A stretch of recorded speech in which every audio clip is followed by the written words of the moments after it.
Hey, what's up YouTube? I'd like to show you what I got here. This is my winter project. This is my 1980 Meyers brand Sportspal canoe. It's in birch bark paint job.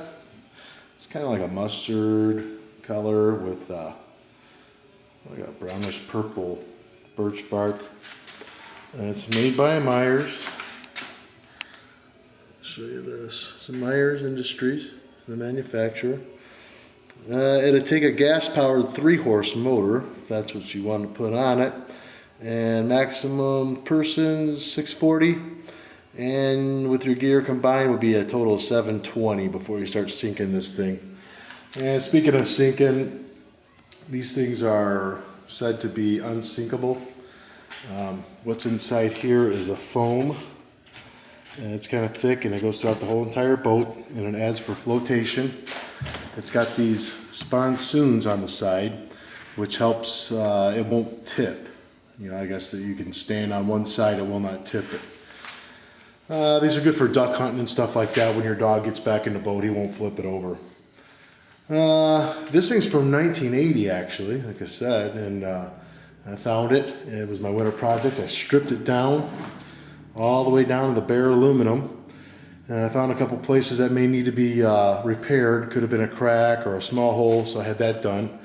And I had them put these seats on. I had 3. This would be the rear seat here, and then the nice big 36-inch center seat, and then the front seat.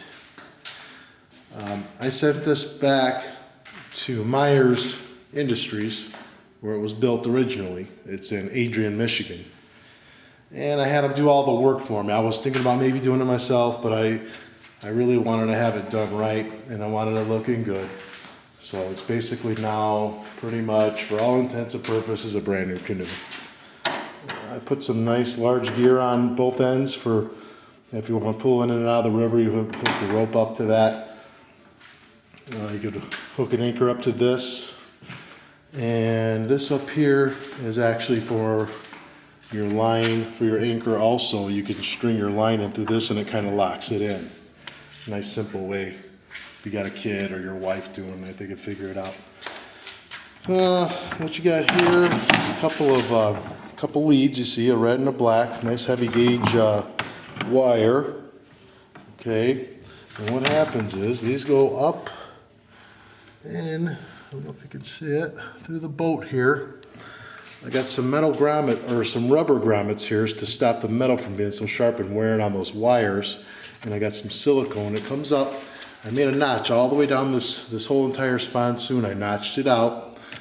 Now your water line usually only comes up to the bottom of this sponsoon, so it's not even really a factor of getting water inside the boat through there. So it's notched out. And the wire runs all the way down, okay, and it comes back in the boat the same way down here on this end. Okay, right up here. It comes out, I throw a loop in it so that access. And then this is a Minn kota, like a quick disconnect that they sell. And so that's for the trolling motor, okay? That way you can plug it in, you know, wires hanging around in the way, tripping people, stuff like that. It's nice and clean. That's how I like it. Okay, so now I'm going to show you how I put this thing. I could take it off the wall. Actually, I'll show you first how I have it on the wall. All it is got an eyelet right here. You got one on top, and then you have, of course, 2 on bottom if I can get to them. Okay, and this is just some ratchet. They're not even the ratchet ones, they're the ones that you just pull. You know, you press the button to release the tension. That's all those are. It's a nice, cheap, efficient way of keeping your boat stored up on the wall. Keeps it out of the way. So now I'm going to show you how I get this thing off all by myself. If I don't have a buddy around, I work a weird schedule, so a lot of times I'll be all by myself. I'll show you how I do this.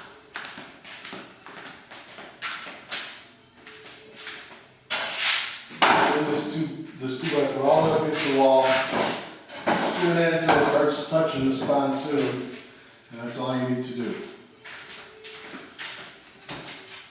So on this side, all the way up against the wall, nice and tight.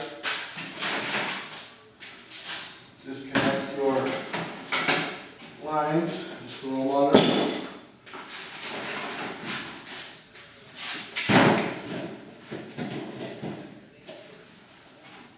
Now at this point in time, the boat's pretty much just balancing on its own. Nothing's holding it. These are for if you want to car top it, you would stick these on top of your car, and this protects your paint and all that. You can just strap it down to the top of the car. Now what you're going to do is get a level grab on it, put up.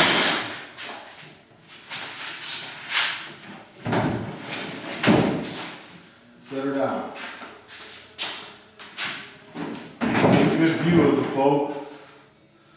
Give you a nice view of the other side and stuff. It's a 16 footer.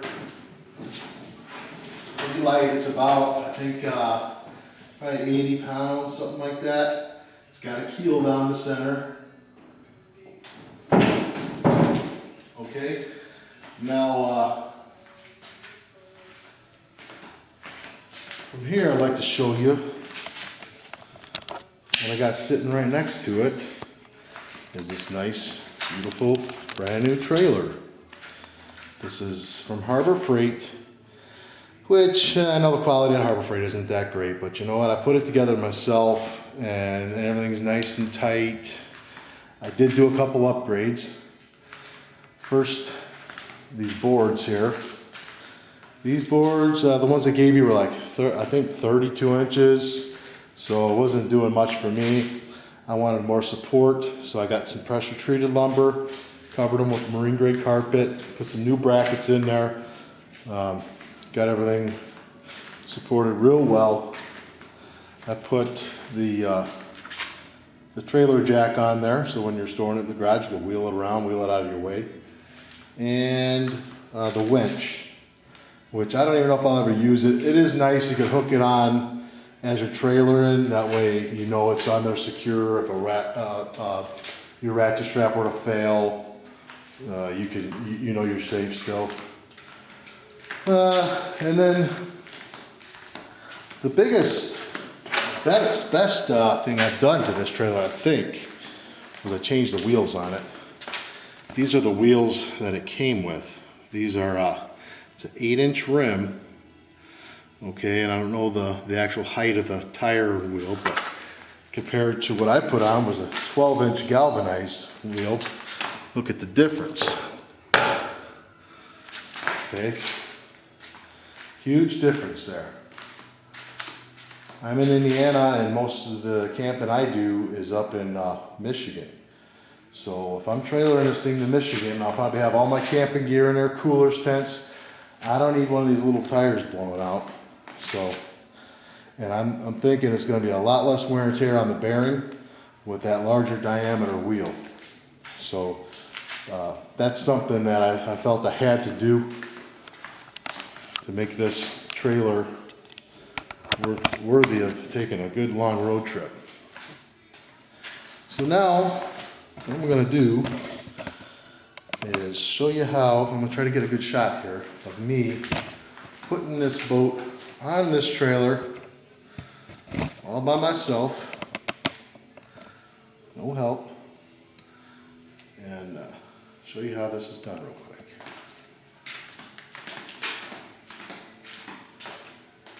Take this into the boat, I'll put it on the carpet.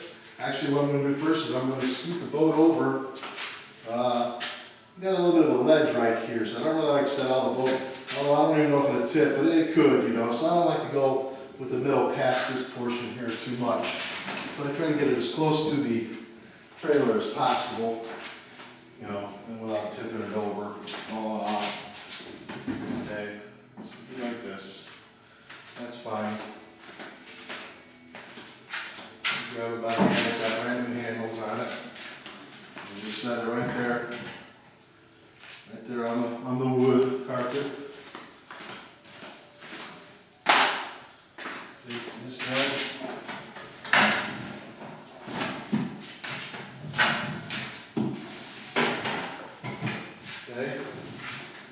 got a couple rollers down the center that I notched them out for the keel to fit right in there. So then what you want to do is go down and check it. Make sure that the keel is sitting right in those notches. Adjust this a little bit. There's also a roller up front. I like to contact the roller up front. Then I would hook my hitch up to it. So for all purposes right now, this is fine. It's not perfect, but that's the canoe on the trailer. Okay, let me get this old wheel out of the way. That's what she looks like. Get down kind of low here. The other things I really love about these 12-inch tires wheels are that it levels this thing out perfectly. We got a Dodge Journey we put it on, and when it's on that Journey, it's just perfectly level, you know. Another good thing is a lot of guys will buy a boat and then they realize that they can't back it in the water. They can't do it, they'll never learn how to do it, it's a lost cause. With this thing here, it's so light that you can just take it off the hitch, back it in, you know, by hand, pull it out by hand. No problem at all. Okay. So that's what we have there. You'll notice, you know, I do have numbers. This thing is registered. If you're going to put any sort of motor on it, it's got to be registered. And that's the purpose for that. Okay, so now let's get into some of the goodies. Okay, we'll start out here with this Minn Kota. This is the Endura Max. This is pretty new. I bought it at 2013, and they were still just kind of getting into the stores at the time. So it's a 36-inch shaft. It's a 55-pound thrust, 12 volt, runs on a marine battery. Okay, and the good thing about this is, okay, it has a dial here on the handle from 10 to 100. Now on the non-digital trolling motors, which would be your older ones, or the non-specified as digital, if you are running it at 100%, or if you're running at 10%, you're using the same amount of battery draw. Okay, on the digital motors, if you're at 10%, you're using less battery draw than if you're at 100%. So I'm sure there's a lot of fellas that were trying to consume battery power, you know, thinking we'll putz around real slow all day today. Didn't save them anything. They went through the same amount of power if they were cruising all day. With this thing, different story. Okay, it will get you a little bit better life on your battery. And speaking about batteries, let's show you the battery. Okay, this is the box here. This is made by Minn Kota also. It's a Minn Kota Trolling Motor Power Center. Okay, it has most importantly 60 amp trolling motor breaker right here. And then it's got the 10 amp also, because you have this little hatch here. You can put something that you can plug in your cell phone, run your iPod, whatever you felt like doing, you know, with that. You have the additional power there. You'll notice this extra strap I have on here, okay? I actually ordered this. I have a medium Alice pack, and I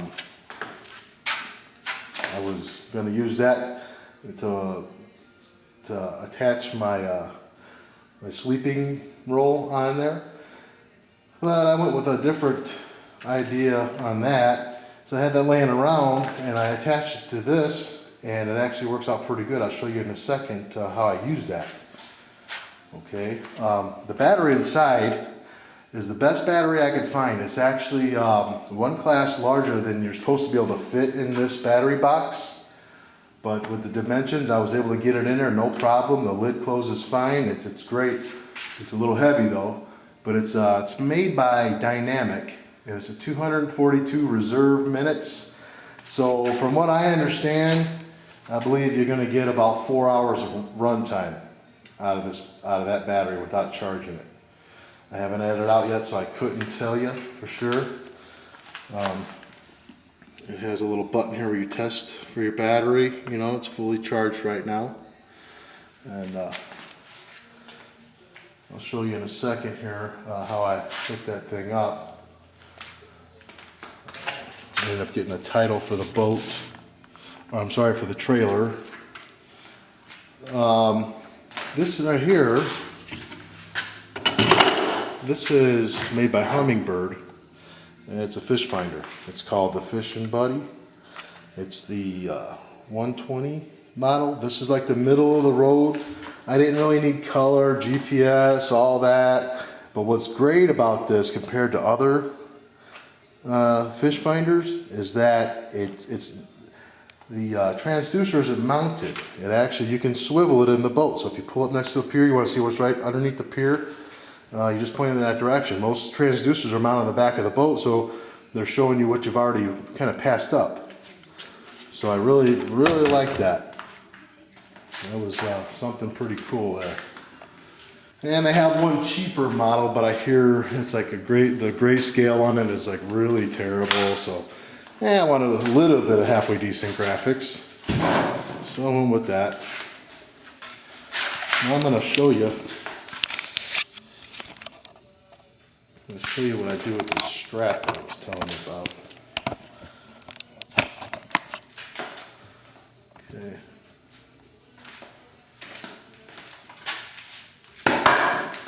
This battery weighs about 70 pounds. The box, and I weighed it, I can't remember what it was, but I think it was about 70 pounds. So I didn't really trust this single strap that comes with it, you know, holding it by the handle. We do got some handles on the side that are molded into this bottom piece, which would be safe. But lugging that thing around by the handle, I'm going to trust it. Either the handle could snap off, this could break, this can give loose. So I figured if I ever had a portage somewhere and carry it a distance down a trail, put this on, and not only do I have shoulder, but I can still grab this handle and I can walk around freely, carry this thing wherever it needs to go. Okay. And while we're on the subject, I'll show you how it goes in the boat. Right here, you'll see this blue strap. Okay. Just tight up.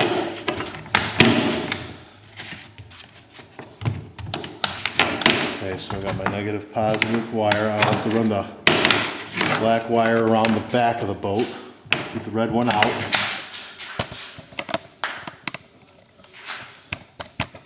And I'll show you how I drop it in there.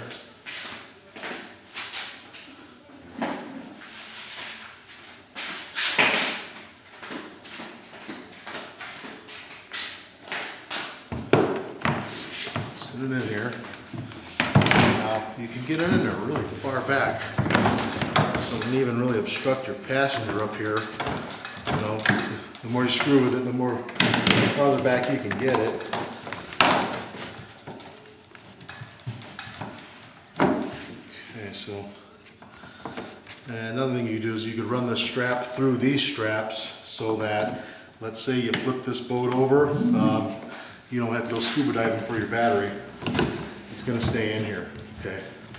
But just to show you the gist of it, you know, it's you just pull it tight, okay?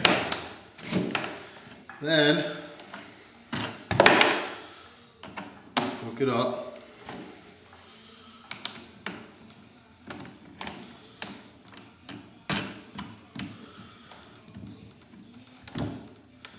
Connect our wire.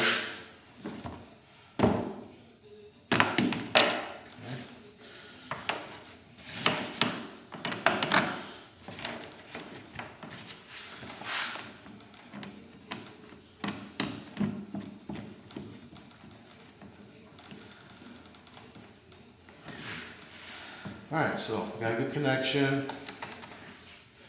The breakers are tripped.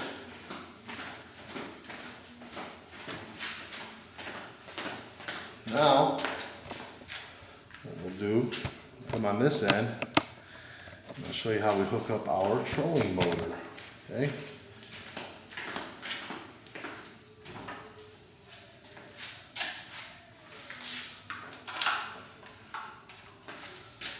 this vise on here.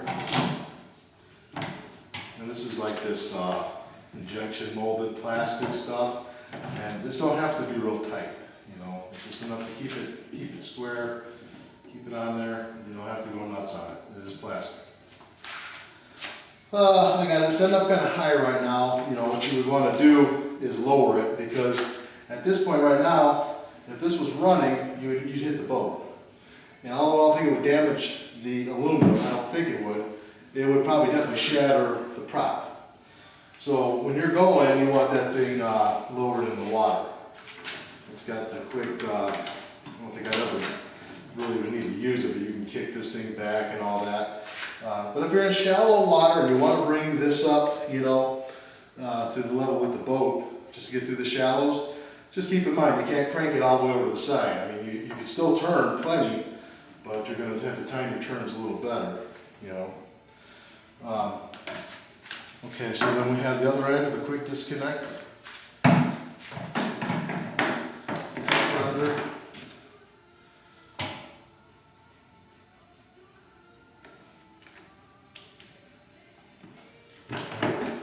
Get that in there a little bit better.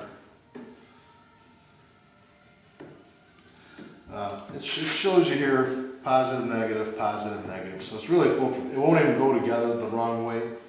So flip them together. I might have to attach it a little bit better. We'll see here. No, it's working fine. Nice and silent. Forward and reverse. And if you ever got into choppy water, if you were out by yourself, if you're in choppy water, if the front end of the canoe is coming up, it's going to be difficult to steer this thing. That's the main reason why I put the battery in the front. It gives you some weight up there if you're by yourself. But if it's not doing it, well, all you got to do, I mean, you can either just go like this, or you can just turn this thing around, and then this can be the front of the canoe. And it's going to be a little uncomfortable because you're not going to get your legs in here probably, but you can get it home, you know, get to a port if you needed to. And then all your weight would be up front holding it down while you're getting it back. So that's an option. You know, this could be the front just as well as that. So that is the trolling motor. Then, let's make sure I'm getting all this.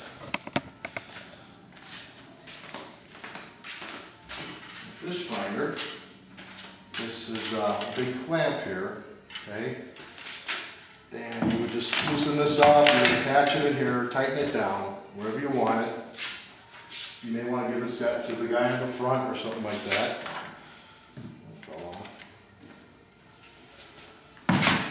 And then you just slip this in this little cup type deal, and then you can sit there and you can move this around any direction you needed to.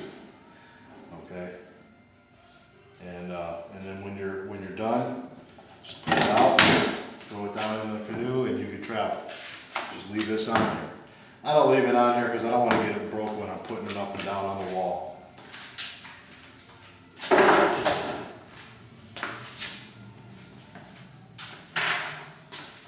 Okay, and then we have, I'll show you what we got over here.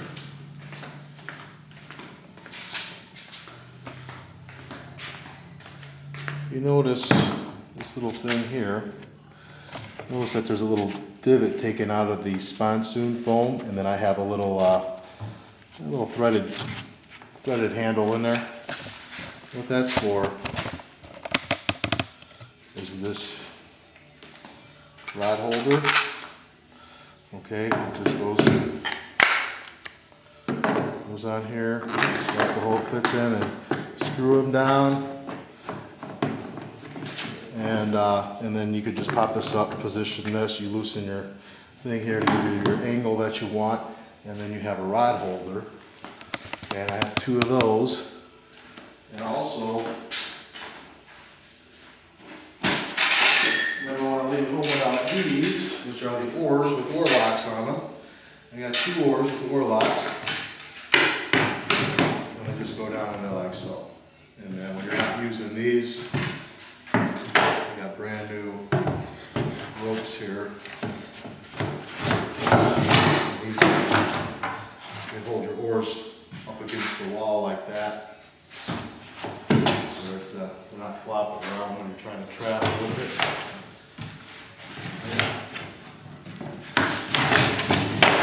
So that's pretty much it. It's in really good condition. I haven't had it out on the water yet, so hopefully maybe my next video will be of me taking it down to the lake and dropping it in, or the river, dropping it in, taking it out, showing how fast we can get with that 55 thrust motor on it, and see what kind of fish we can reel in here. So hope you like the movie. Appreciate you watching it. See you later.